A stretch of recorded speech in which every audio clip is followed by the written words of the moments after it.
And his father-in-law, the damsel's father, retained him. In other words, kept him there. Now, notice something here, because the tradition again in Israel in the Old Testament Bible days, they traveled like from sunup to sundown. That was their tradition of travel. And it was broken right here, and this is why she got in trouble.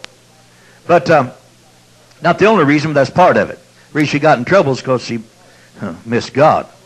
Did things that were contrary to the law of God. But that was, now keep that in mind, because that was the tradition. When we pick up the importunate friend that Luke recorded, Jesus taught the parable of the importunate friend. When did he come? When did the traveling friend come to the friend's house? Midnight. That was not normal. Believe me, that was totally abnormal. But Jesus was illustrating a point in that parable. Okay, remember, they travel for various reasons.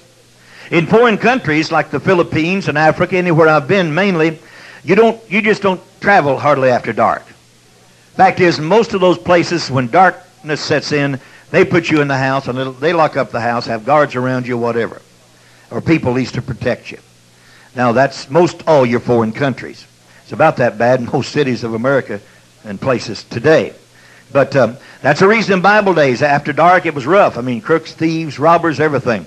So they did their traveling mainly when the sun come up. They would begin their journey, and they would journey till sundown. Now, that's why it was in the law that you was to entertain strangers. In other words, if you were in this certain city in Israel, and there was a stranger come in, it was getting dark, it was your obligation, if you was the first one to see him, to take him in and house him and feed him till sun up the next morning. That was where all that fit in. Okay, but notice when we look at this situation, he did it a little different. But anyway, he stayed there with his father-in-law, and the father-in-law was good to him, and he getting ready to leave, and he said, no. He said, come on and have some food here this morning. And so they talked. The day passed, and evening set in. So, well, you're going to have to spend the night again. Well, one day passed, 2, 3, 4. And finally we come in verse 8 to the 5th day. And he rose early in the morning on the 5th day to depart. The damsel's father said, comfort thine heart, I pray thee. And they tarried until afternoon, and they did eat both of them. Now here, the father-in-law just won't let him leave, you know. He's going to leave this day, and no, let's stay here where we're going to eat, and we'll feed you, and all this. And so the next day passes, and finally, when the man rose up to depart, he and his concubine, his servant, his father-in-law, the damsel's father, said unto him, behold, now the day draweth toward evening. So you don't leave normally. The tradition was you didn't travel at evening time. That's time you stopped and made preparation for the night to leave early the next morning. I pray you tarry all night. Now this is the 5th day, starting into the 6th, after midnight. And he said, the day groweth to an end. Lodge here that thine heart may be merry. Tomorrow get you early on your way, that thou mayest go home. But the man would not tarry that night. What he come to said, yeah, sure. That's what you've said for 5 days. Now, this got to stop somewhere. If I don't take a stand, I'll be here forever, and I got to go. And that's the essence of what he's saying. So evening set in. And the man said, no way. He said, I'm not staying here tonight. I'm leaving. And so he made preparation to leave. His concubine also with him, the latter part of verse 10. And when they were by Jebus, the day was far spent. And the servant said unto the master, come, I pray thee, and let us turn to the city of the Jebusites and lodge in it. His master said unto him, we will not turn aside hither into the city of a stranger that is not of the children of Israel. We will pass over to Gibeah. And as they passed on and went their way, verse 14, the sun went down upon them when they were by Gibeah, which belongeth to Benjamin. Now we pick up something very, very important. Into the tribe of Benjamin. Now think about something right here as we get on into this. Now it said in the latter part of verse 15, for there was no man that took them into his house to lodging. And behold, there came an old man from his work out of the field at evening. Now, even means evening, what we would call evening today. Which was also of Mount Ephraim, and he sojourned in Gibeah. But the men of the place were Benjaminites. These were from the tribe of Benjamin.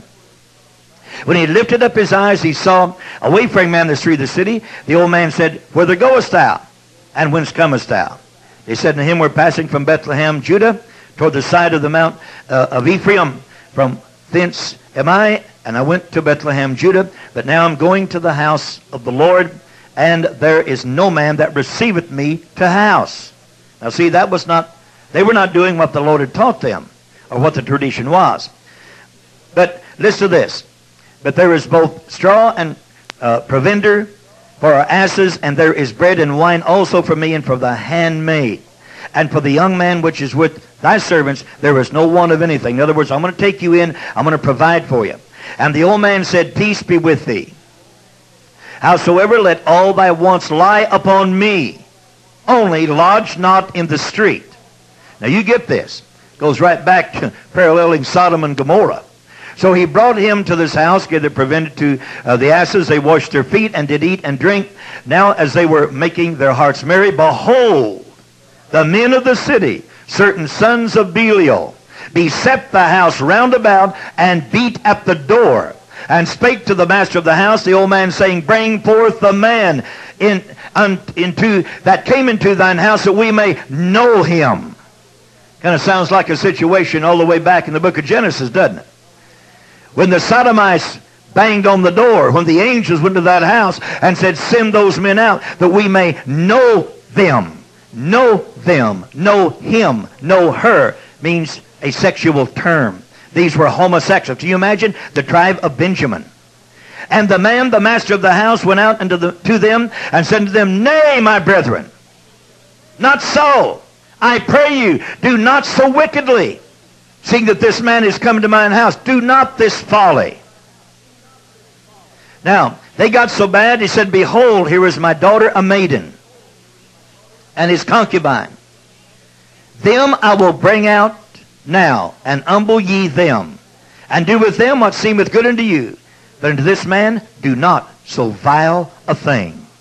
But the men would not hearken to him. So the man took his concubine, and brought her forth unto them. And they knew her and abused her all the night until the morning. Now we're talking about Israelites, folks. We're talking about God's supposed to be church. Kind of sounds like what's happening in America today. Your major oneness churches, you don't have to go to any of the others, the major oneness are filled with homosexuals. Now that's sad, but that's the truth. All over this nation. I can only vouch for this nation. I don't know about all the others. They probably are too. But I'm talking about America. So don't get too hard on what's happened here, because the same thing's happening in America everywhere right now. All right? They pushed the concubine out. And they sexually abused her all night long. Until the morning. And when the day began to spring, they let her go. Then came the woman in the dawning of the day. It's just getting daylight. And fell down at the door of the man's house where her lord, or in other words her husband, was, till it was light. And her lord rose up in the morning, opened the doors of the house, and went out to go his way. And behold, the woman, his concubine, was fallen down at the door of the house, and her hands were upon the threshold.